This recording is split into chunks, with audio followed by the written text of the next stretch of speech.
Comme tous les soirs, Sakura attend toute seule le train qui va la ramener à la maison. À 30 ans, Sakura est vierge, n'a jamais eu de petite amie et vit encore chez ses parents. Être vierge au Japon est quelque chose de commun. Sakura fait partie de la tranche des 18 à 34 ans. Et dans cette tranche, on estime que 44% des femmes seraient encore vierges. La virginité au Japon n'est pas seulement le problème des femmes, parce que 42% des hommes de la même tranche d'âge seraient également vierges. À ce jour, le Japon fait face à un grave problème, parce que sa population est vieillissante et le taux de natalité a baissé de façon alarmante ces dernières années. Alors, pourquoi les Japonais n'ont pas le courage de créer un lien avec le sexe opposé? Pourquoi ont-ils peur de se marier? Et surtout, pourquoi les Japonais ne font plus l'amour? Avant de commencer, je tiens à clarifier 2 points. Le premier point, c'est que je ne suis pas sociologue spécialiste du Japon. Les analyses que je ferai donc dans cette vidéo sont mon point de vue sur le sujet. Et si tu veux creuser plus profondément afin de te faire ton propre point de vue, ton propre avis, je te laisse mes sources en description. L'objectif de cette vidéo n'est pas non plus de me moquer des Japonais. Le deuxième point, c'est que cette vidéo est à titre informatif. Je suis passionné par la culture du monde et l'objectif de cette vidéo est de te connecter au monde. Ceci étant dit, allons-y. Comprendre pourquoi les Japonais ne font plus l'amour est une question très sensible qu'on ne peut pas finir de traiter en quelques minutes. Mais je pense que pour résoudre ce mystère, nous pouvons commencer par mieux comprendre quelques aspects de la tradition japonaise. Les Japonais ne sont pas très doués pour le contact. Il est par exemple mal vu de montrer ses marques d'affection en public. Et bien sûr, tout le monde sait que lorsque tu rencontres un Japonais, il ne faut pas lui serrer les mains ni lui faire la bise, mais plutôt s'incliner légèrement. Les relations au Japon sont très codifiées parce que la pression de la famille et de la société est très forte. Sakura a grandi dans un milieu où il n'est pas courant d'exprimer ce qu'on ressent. Et avec le temps, cacher ses émotions est devenu une norme. La plupart des Japonais ont donc peur d'exprimer ses émotions et de s'exposer aux autres. D'ailleurs, ce comportement les suivra toute leur vie. La pression commence déjà dès l'adolescence où les jeunes Japonais doivent travailler très dur pour réussir à l'école.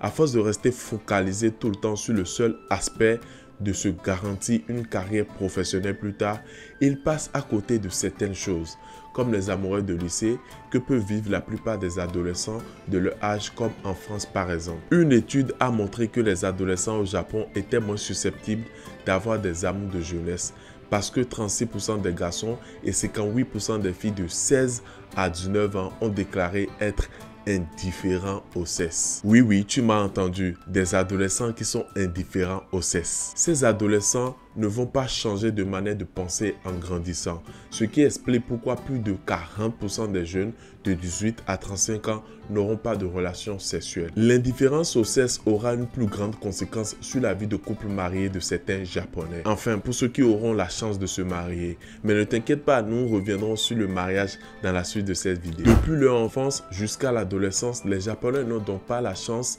d'apprendre le fonctionnement des relations amoureuses et ne savent pas comment créer un lien avec le sexe opposé ou tout simplement comment bâtir une relation amoureuse. C'est donc sans grande connaissance des dynamiques hommes-femmes que les Japonais finissent le lycée et se lancent dans la vie adulte. Après la pression de l'adolescence vient maintenant la pression de la vie adulte. Travail dur est une culture au Japon. Tout le monde se donne à fond. La concurrence pour trouver un CDI est très rude. Il est donc très fréquent de voir le Japonais travailler beaucoup. Pour décompresser, après le boulot, les Japonais vont souvent dans les bars avec les collègues jusqu'à tard dans la nuit. Et avoir une vie de ce genre ne laisse pas de place pour se construire une vie de famille. Pour les jeunes hommes, la pression est très forte parce que pour ceux qui veulent espérer se marier un jour, il leur faut gagner beaucoup d'argent. L'argent est tellement important que dès les premiers rendez-vous, les jeunes femmes japonaises n'hésitent pas à demander le salaire des hommes. Et si le salaire de l'homme n'est pas à la hauteur de l'attente de la femme, ses chances de réussir avec ces femmes disparaissent. Une étude a montré que plus de la moitié des femmes célibataires en âge de se marier exigent de leur futur mari de gagner 4 millions de yens, soit un peu plus de 33 000 € par an. Mais étant donné que seulement 15% des jeunes de la vingtaine gagnent une telle somme, la majorité ne se marie que très tard, à plus de 30 ans. Au Japon, il est même prouvé qu'un homme sur 5 restera célibataire toute sa vie. Sachant que 40% de ces jeunes japonais entre 18 et 24 ans sont restés vierges, que beaucoup sont célibataires et n'ont jamais eu de rendez-vous, on peut déjà commencer à comprendre le taux de natalité très bas du pays. C'est simple, les adolescents qui n'aiment pas faire l'amour deviendront des adultes qui n'aiment pas faire l'amour. Et des adultes qui n'aiment pas faire l'amour ne feront pas beaucoup d'enfants. Mener une enfance, une adolescence dans laquelle ils n'expriment pas leurs sentiments pousse les Japonais à devenir très timides et à cacher leurs sentiments. Ils s'enferment dans leur zone de confort et préfèrent être seuls que de se dévoiler au sexe opposé. Il n'est pas rare de voir beaucoup d'adultes vivre encore chez leurs parents. Tiens-toi bien, on parle ici de plus de 3 millions de Japonais de plus de 35 ans qui vivent encore chez leurs parents. Et vu qu'ils n'ont pas le courage de faire face à la réalité, beaucoup se déconnectent de cette réalité et s'enferment dans un monde virtuel. Tout ceci crée une terreur chez les hommes qui ont peur des responsabilités d'avoir une famille et les charges que cela implique. Les hommes comme les femmes se tournent donc vers des relations sexuelles sans lendemain. Mais comme il y a une forte pression de la société, beaucoup préfèrent rester seuls pour ne pas se faire juger par la société. Pour les Japonais qui finissent par se marier, le mariage n'est pas forcément un nouveau départ parce que chacun y vient avec ses anciens démons. Les Japonais n'ayant pas appris à créer le lien avec le sexe opposé, le premier problème qui se pose lors du mariage est un problème de communication. Les hommes ne savent pas quoi faire pour se connecter à leur femme et ont tendance à les considérer comme des extraterrestres. Ce problème de communication est tellement fort qu'il existe des écoles au Japon pour apprendre aux hommes comment interagir avec leur propre femme, quoi leur dire, quel sujet aborder et comment créer le contact. Le mariage au Japon pour la plupart se fait pour créer un foyer dont le but est de faire un enfant. Et c'est comme une entente, une collaboration et non un couple qui se marie par amour. Les relations sexuelles dans le couple sont donc dans l'objectif de faire un enfant. Et lorsque l'objectif est atteint, le couple s'éloigne. La fréquence des relations sexuelles diminue jusqu'à disparaître progressivement. Dans le couple, l'homme travaille dur pour nourrir la famille et la femme s'occupe des enfants et des finances de la maison. La nuit tombée, l'homme dort seul et la femme dort avec son enfant.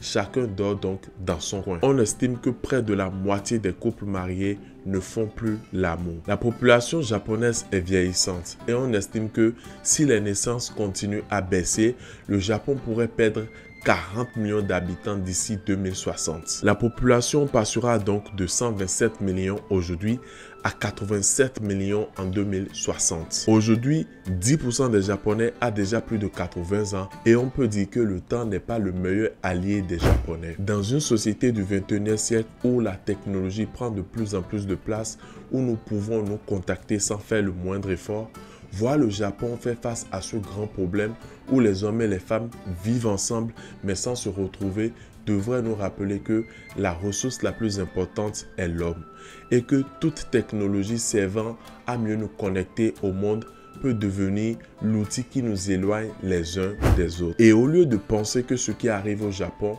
ne pourrait pas nous arriver, peut-être devrions-nous ouvrir les yeux et prendre soin des gens que nous aimons. Dis-moi dans les commentaires ce que tu penses de cette situation et surtout comment le Japon peut résoudre le problème. Like si tu as aimé et clique ici pour regarder la vidéo que j'ai faite sur le festival de la fertilité au Japon qui est un événement très spécial.